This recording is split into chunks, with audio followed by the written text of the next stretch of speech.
Hi everyone. I just wanted to speak about um, ways I have well, not so much dealt with the effects of the third eye opening, but how I have created my own strategies with help from more knowledgeable people on the topic of narcissism. But yeah, I've come up with a set of guiding principles, I suppose, um, when experiencing a narcissistic attack by anyone or group of people. Um, I I always reaffirm I am worthy and think about my own feelings about my self-worth. Um, it's just good to keep yourself grounded when you're being approached or attacked by an individual who doesn't feel they are worthy. So, and it seems to, it's a bit like pulling up a crucifix to a vampire. They kind of disperse for some reason. I guess because it highlights their lack of relationship, and positive regard for themselves, something that they lack. I also, you practice that calmness is everything, something that a counsellor, therapist Jerry Wise mentions and talks about it on his channel. Calmness is everything. That's something that a narcissistic or personality disordered person cannot sustain, is peace and calm. They like chaos, they like drama and tension. So it didn't happen overnight. I didn't just say calmness is everything and everything was calm, but it is a practice, a principle that I adhere to, and I always try anyway. I'm getting better at it. It's taken, at least 12 months to get to a place where I think, yes, I am getting somewhere now. Just remaining calm when you are under attack, whether that be accusations, gaslighting, projection, whatever arsenal they come at you with. Always remember calmness and a clear head, a clear mind, so that they can't then say you're the crazy one. You know the tricks that they use. So that always helps. Another thing Jerry Wise mentioned is to facilitate the observe, don't absorb technique, is to think about, if I wasn't here at this exact moment, would this still be happening, is the question to ask yourself, especially when you're involved with a narcissist. If I wasn't here at this exact moment, would this still be happening?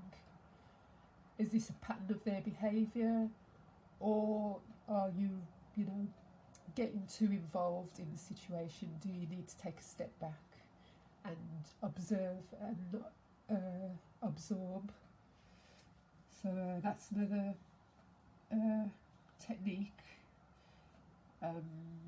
Just reaffirming as well small steps I can take to take care of my own needs, and to be thinking about how I'm feeling and not to be overshadowed by their overdramatic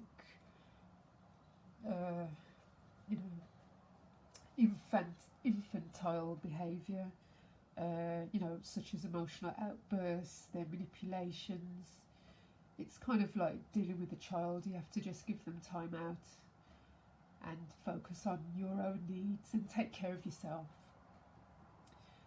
Also, which leads me on to focusing on my own projects. Yes, I must admit, whilst trying to learn about NPD and ways to protect myself, I guess I haven't been giving myself, I haven't been focusing on my own projects as much as I could have, and so that's something I'm trying to get back to now. And plus I have children, so I have to make sure that I'm focusing on them. So yeah, it's ongoing. So that means remaining committed to my own journey. I think that involves coming to a place of acceptance that this is the situation, they are who they are, I need to accept that, and I also need to forgive myself if I've maybe given more time or focused more on what's been going on outside of and around me rather than my own values and projects and beliefs. So I think the next one is a big one, looking at ways to protect my energy, as it is becoming more and more apparent that not everyone is vibrating at the same frequency that I am. So just realising and accepting that there are others out there who are not, and maybe if you've grown up in a family or environment where there's been a lot of narcissism or self-absorption from caregivers, that you may or may not see being self-focused as important. You may have been raised to believe being other-focused, taking care of others' needs, and not enforcing your own boundaries is what was important. It was what was held as the family ideal. Now it's a time to become more self-focused, to step back from any roles, or makes me think of transactional analysis. So maybe that's something you could look up and find out about. But yes, definitely boundaries. I am me and you are you, and enforcing that boundary. I have my own needs, my own thoughts, my own beliefs, my own feelings. You, on the other hand, have yours, which is not my concern. Another thing Jerry Wise talks about is not caring. We may have been brought up to be empaths and empathetic to the narcissist's needs or over neediness, and a way of stepping back from that now is to